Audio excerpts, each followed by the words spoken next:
I've pivoted away from expireds. The market's not showing me that the ones that are there are really super motivated to sell. So I pivoted to different lead sources. Is there any scenarios you guys want to go over before I go to the next one? So for me, I noticed when I call in expireds, a lot of them are saying, they're blaming it's the market. Okay, sure. My agent told me that my home didn't sell because of the market, Uh-huh. or it was too high, but this is the number I want. Yeah, and then what's your pivot to that? Kind of say that your agent wasn't very truthful to you. Mm-hmm. It's never about the market. It's about what the agent can offer and how they can sell your home.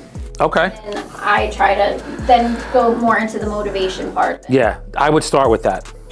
That's where I'm gonna go first. If someone says to me, well, the market's this, yeah, totally appreciate that. Affirm whatever your seller says. When someone says something to you, hey, I appreciate that. Thank you for sharing that. Wow, that's interesting. It lets them know that you're listening to them. I like when someone does that to me. They're not just waiting for me to stop talking so they can respond and talk to me. Sellers are the same way. They wanna know that we're listening and hear them. So whenever they share something with me, I'm usually like, hey, thanks for sharing that. I appreciate that.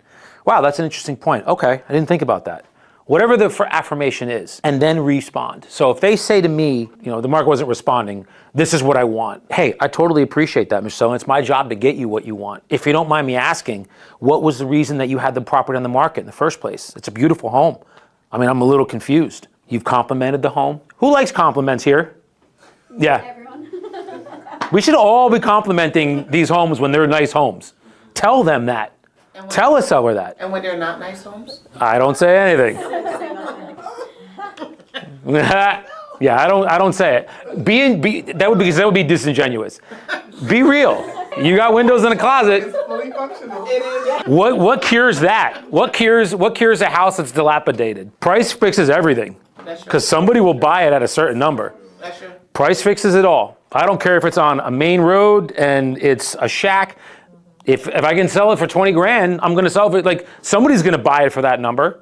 So price will fix anything. Compliment the homes when they're nice homes, and you can tell the seller has really taken the time to keep it up. Because I say that in my pre-qual. Let me just take a step back, Mr. Seller, and just compliment you on this home. I can see you have taken a lot of time to keep this home in show-ready condition, and it shows in these pictures. So congrats on that. They want to hear that, and I share it with them. So I'll go right to the motivation, Jenna. I'll just be like, hey, so what was the reason you had the property in the market in the first place? And then I'll figure out through those probing questions whether their motivation's here or here. Because if I keep getting pushback on it, my closer question for that, guys, is I appreciate that, Mr. Seller. So answer me this, on a scale of 1 to 10, 10 being I really need to sell the property, 1 being I don't care, I just wanted to see what I can get, and if it sells, great, and if it doesn't, I can keep it. Where would you put yourself on that? If it is anything a 5 and below, that's my nope. Because I've already asked 3, 4, 5 probing questions and I'm still getting the same answer. If they give me a 5 or below, then you know what? Hey, Mr. Seller, I really appreciate the time. I think that you're best served working with another agent. I don't think your expectations are going to be something that I can meet. Turn around, walk away. That's where I would go with that one. Any other scenarios you guys want to run over before I go to the next one? Next lead source?